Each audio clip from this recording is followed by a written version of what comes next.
Latest updates ఎప్పటికప్పుడు పొందడానికి big TV WhatsApp channel follow అవ్వండి. లింక్ డిస్క్రిప్షన్ లో ఉంది. దేవుడు మనుషులకు ఇచ్చిన గొప్ప వరం తల్లిదండ్రులు. బిడ్డలపై తల్లిదండ్రులు చూపే ప్రేమ మరెవ్వరూ చూపించలేరు. వారు పిల్లల కోసం వారి జీవితాలను త్యాగం చేస్తారు. పిల్లల ఆనందమే వారి ఆనందంగా భావిస్తారు. పిల్లలు పుట్టినప్పటి నుండి వారికి ఊహ వచ్చేంత వరకు వారే అన్నీ చేస్తారు. తల్లిదండ్రులు పిల్లలకు ఎంతో ప్రేమతో గోరుముద్దలు పెడతారు. మన జీవితమే వారి జీవితంగా భావిస్తారు. నిస్వార్థ బంధం ఏదైనా ఉంది అంటే అది తల్లిదండ్రుల బంధమే. తల్లిదండ్రులు చూపే ప్రేమ అనురాగాల అనుబంధం ముందు ఏ బంధం నిలవదు. ఇది అక్షర సత్యం. తల్లిదండ్రుల ప్రేమలో స్వార్థం ఉండదు, కల్మషం ఉండదు. వారి కష్టార్జితాన్ని అంతా పిల్లల కోసమే ఉపయోగిస్తారు. పిల్లల చదువుల కోసము, వారి భవిష్యత్తు కోసము మాత్రమే ఉపయోగిస్తారు. పిల్లలు పెద్దవాళ్ళైన తర్వాత వాళ్ళని చూస్తారా లేదా అని కూడా ఆలోచించకుండా మొత్తం సంపాదన అంతా పిల్లల కోసమే కేటాయిస్తారు. మనం గొప్పవాళ్ళమైతే మొదటిగా సంతోషించేది తల్లిదండ్రులే. అందుకే మాతృదేవోభవ, పితృదేవోభవ అని అంటారు. తల్లిదండ్రులు మనకు కనిపించే దైవాలు.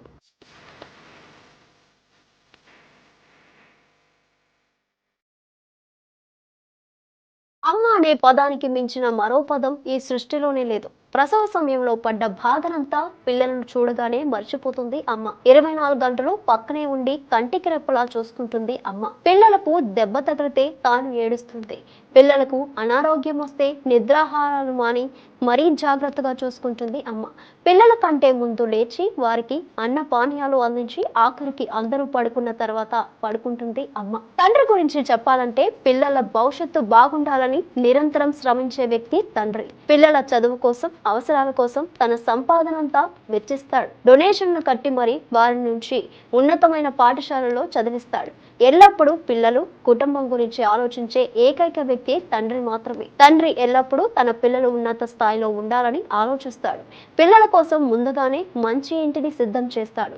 పిల్లలు కష్టపడకూడదని తాను మాత్రం శక్తికి మించి కష్టపడి పిల్లలకు ఆస్తిని, అంతస్తును అందిస్తాడు నాన్న.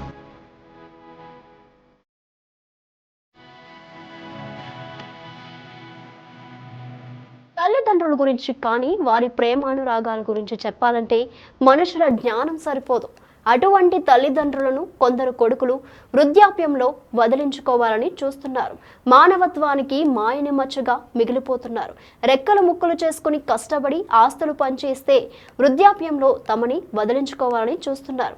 ప్రతిరోజు ఏదో ఒక చోట తల్లిదండ్రులను వదిలించుకోవాలని చూసిన కుమారులు, అనాథాశ్రమంలో చేర్పించిన అధికారులు అంటూ వార్తలు చూస్తూనే ఉన్నాం. జీవితాన్నంతా సంతానం కోసం కేటాయించిన వృద్ధులను వదిలించుకునే కొడుకులపై కఠిన చర్యలు తీసుకోవాలని డిమాండ్లు రోజు రోజుకి పెరిగిపోతున్నాయి. ఇటీవల కాలంలో తండ్రి ఇచ్చిన ఆస్తిని తిరిగి తండ్రి పేర చేయించిన ఘటనలు కూడా ఈ మానవత్వం లేని కొడుకులను కదిలించడం లేదు.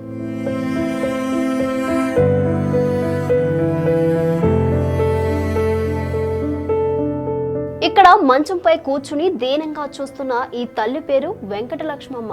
ఈమెకి 3 కొడుకులు. వీరిది ప్రకాశం జిల్లా కోమరోలు మండలం వెన్నంపల్లి గ్రామం. అయితే ఉన్న ఆస్తినంతా అందరికీ సమానంగా పంచి ఇచ్చింది. అప్పుడు ఏమీ లేని ఏకాకిగా మిగిలింది. వృద్ధాప్యంలో ఉన్న తల్లిని ఆ 3 కుమారులు వదిలించుకున్నారు. కానీ 1వ తేదీ వస్తే మాత్రం అమ్మ ఎక్కడుందా అని ఆరా తీస్తారంట. పింఛన్ సొమ్ము డ్రా చేసే వరకు బాగానే చూసుకుని ఆ తర్వాత ఎక్కడో ఒక చోట వదిలేసి వెళ్తారంట. చావుకు ఎదురు చూస్తున్న తనకి గ్రామస్తులే అన్నం పెడుతున్నారంటుంది.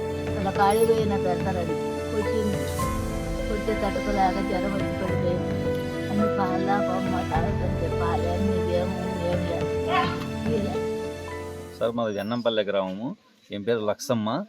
మాకు 3 కొడుకులు ఉన్నారు.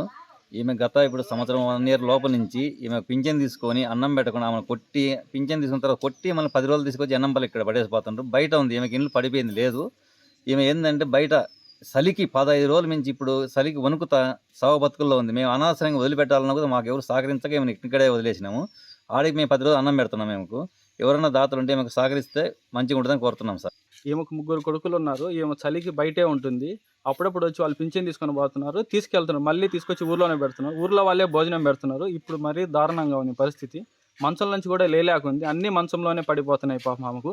చలికి ఆమె ఏడుస్తూ ఉంటే ఊర్లో అందరూ బాధపడితే తీసుకొచ్చి పెడుతున్నారు, కానీ అన్ని పనులు చేయడానికి సహకరించట్లేదు. ఇది పనుల కాలం కాబట్టి అందరు ఇబ్బంది పడుతున్నారు.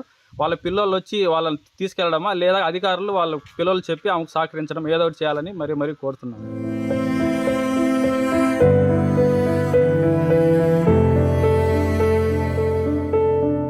ఇక కొంగునెత్తిన పెట్టుకుని కళ్ళకు అద్దాలు పెట్టుకుని పోలీసు వైపు చూస్తున్న ఈ అమ్మ ఘోష వింటే వాళ్ళు అసలు మనుషులేనా అనక మానరు.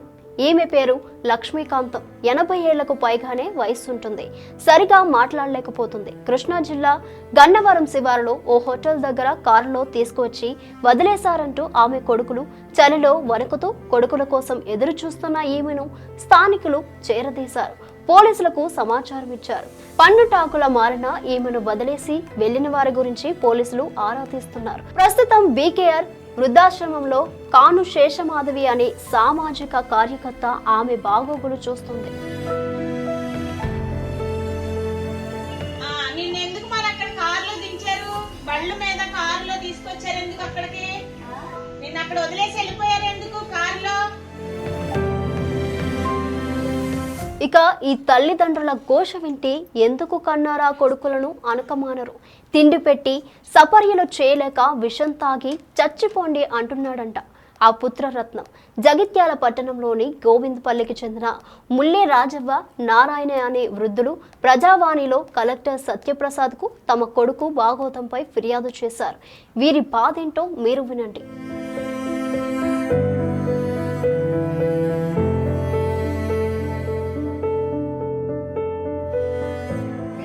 రాజా ముల్లె నారాయణ. ఏమైంది? ఎందుకు వచ్చినావు ఇక్కడికి? చెప్పు. నాకు అన్నం పెడతలేదు సార్. ఎవరు? కొడుకు. ఎందుకు పెడతలేవు? పెట్టడట. పెట్టడట. భూమి జాగ్రత్తగా చేసుకున్నాడు, అయిపోయింది. మాకు పెట్టడట. ఏం పెట్టడట సారు. మాకు ఏదన్నా చెయ్యింది కన్నా మాది మాకు చెయ్యింది. మేము అనాథోళ్ళ అంట పోయి బతు ఏం చెప్తాను సార్.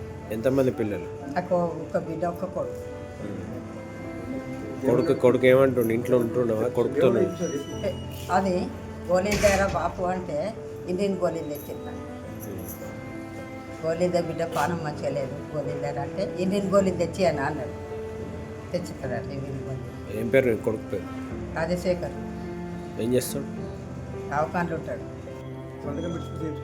సంతకాలు పెట్టారు. ఇక ఇక్కడ సంతకం పెట్టి బాపంటే పెట్టిండు. ఆయనకి మాకేమైనా చదువు వస్తుందా సార్? రాదు, ఏం రాదు, మాకేం తెలియదు. ఎంత ఉండే జాగా మీది? జాగా అంతే 57 గుంటలు ఆడుకుంటుంది, 11 గుంటలు మాకుంటుంది. అంతా అనేది తింటాడు. మాకు 5 ఇత్తులు లేవు, ₹1 లేదు. చిప్పు పట్టుకొని అడక తినాలని ఉన్నాడు. అడక ఎంత తింటాను చాలు. మా భూమి మాకత్తే అనాథోళ్ళకి ఇస్తా, నీకు ఇయ్య ఓళ్ళకి ఇయ్య. నేను అందులోనే పోయింటావు ఇద్దరు పిల్లలు వాడి. అన్నం పెడతా అన్నం పెడతలేదు, నన్ను దావా అంటున్నాడు. నా భూమి నాకు కావాలి కంటే అనాథోళ్ళకి ఇస్తావు. మామూలు జారడాడు నేను మీరు చచ్చిపోయాను.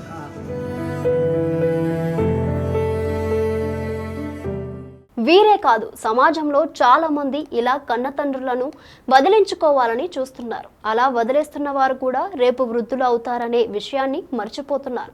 వాళ్లకు పుట్టిన సంతానం కూడా ఇలాగే రోడ్డును వదిలేస్తే ఎలా అని ఒకసారి ఆలోచిస్తే ఇలా చేయరు. ఏది ఏమైనా వృద్ధులను వదిలించుకోవాలనుకునే సంతానంపై చర్యల కోసం కఠిన చట్టాలు రావాలి అంటున్నారు సామాన్యులు. మరి మీరేమంటారు? కమెంట్ చేయండి.